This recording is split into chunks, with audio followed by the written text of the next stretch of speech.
guys, we're done. Nagkarambukas na ni siya. And then, birthday June. You're wrong. Akong muse for today. Hi. You look, it's a no. Oh, yeah. Oh, ikaw ramang gina. Oh, love ko na diwatang kay ganda. Heading home right now, guys. I just finished one head lang si Gang Maika. Shout out to Mommy Maika on YouTube. So, I'm heading back home. Dala-dala to. Excited kasi super early akong natapos. Charot. See you. I was hoping na makapag-vlog papunta doon, but then along the way na magbe-video, but then hindi natuloy kasi super concentrated sa ginagawa ko, ganer. And then bala ko sanang pumunta mamaya sa church, but then wala nang time ang dami kong dala so hindi na ako punta pa sana akong SM, ganon, dala-dala ko to. Good luck na lang sa life ko. So, yan. So, see you guys sa bahay. So, we just arrived. Right now, I'm tadtaring. Tadtad ko ani Besh.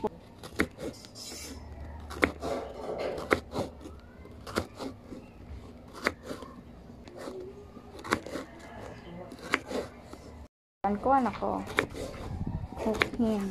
So, according to Chuck Borja, lagyan ng ang palaya ng onions at saka calamansi. So, tapos na.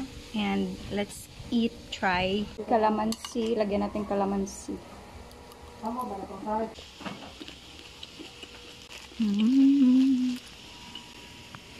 Super crunchy.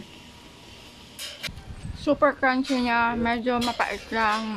I'm going to add salt. If kaya nyo naman, so walang problema. Hindi siya super pait. Normal lang. Masarap siya kung lagyan ng maraming siguro onion. Another bite because it's so yummy.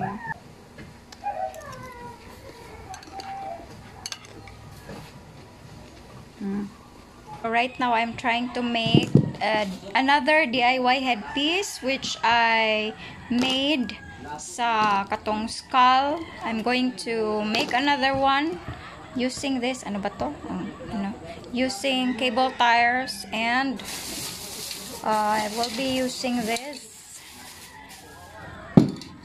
silver spray for tomorrow's shoot. So I'm done with this. This is super tag-as. So unfinished first coat. Ikaw mo gang. Despacito. So second batch. Parang ewan lang. Pinatungan ko lang ng ganon siya. Guys, I'm preparing. It's already 9 PM. I'm preparing all the headpieces. Nandun na yung gagamitin ko, and some of them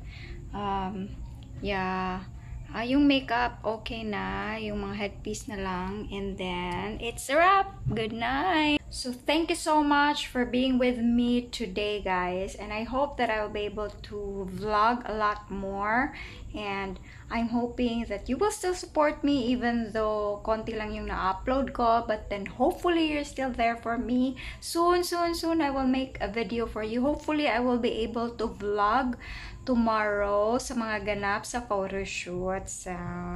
See you. Bye. God bless and sarang.